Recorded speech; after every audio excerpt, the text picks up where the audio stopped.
Friends, welcome back to వని వంటిల్లు. ఈరోజు టీ టైం స్నాక్గా తినడానికి సగ్గుబియ్యంతో బోండాలు, దీన్నే సగ్గుబియ్యం పునుగులు అని కూడా అంటారు. వీటిని ఎలా తయారు చేసుకోవాలో చూద్దాం. తినడానికి క్రిస్పీగా పిల్లలకి పెద్దవాళ్ళకైనా చాలా నచ్చుతాయి. చాలా కరకరలాడుతూ టేస్టీగా అనిపిస్తాయి. నూనె కూడా ఏమీ లాగదు. నా వీడియో చూడబోయే ముందు నా వీడియోస్ మీకు నచ్చినట్టయితే లైక్ చేయండి, షేర్ చేయండి, కామెంట్ చేయండి. మరిన్ని వీడియోల కోసం వని వంటిల్ని సబ్స్క్రైబ్ చేసుకోండి. ఒక మిక్సింగ్ బౌల్ తీసుకోండి. దానిలో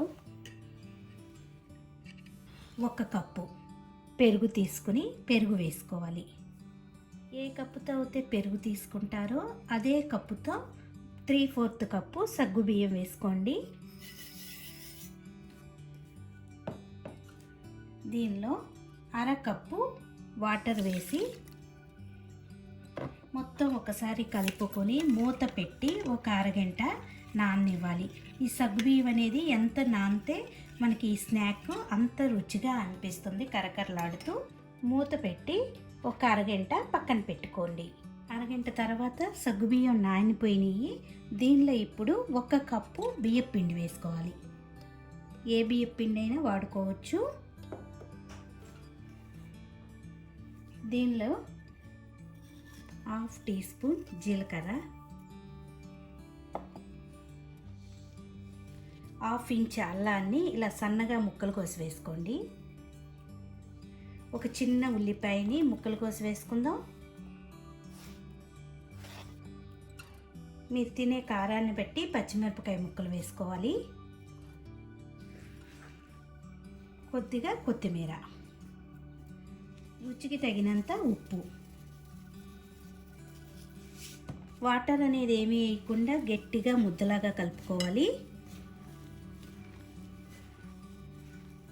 ఇలా గట్టి ముద్దలాగా కలుపుకున్నాక చూడండి, మనం ఆయిల్లో వేసుకునేటప్పుడు ఇలా చిన్నగా వేసుకోవాలి.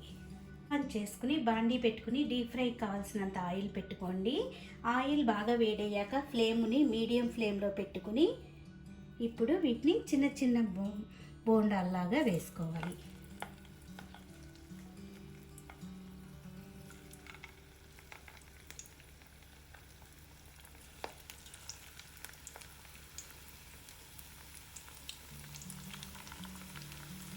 కొద్దిగా వేగాక తిప్పుకుంటూ క్రిస్పీగా అయ్యే వరకు వేయించుకోవాలి.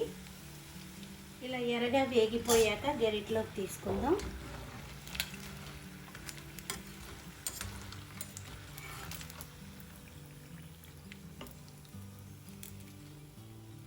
మిగతా పిండి అంతా కూడా ఇదే విధంగా వేయించుకోవాలి.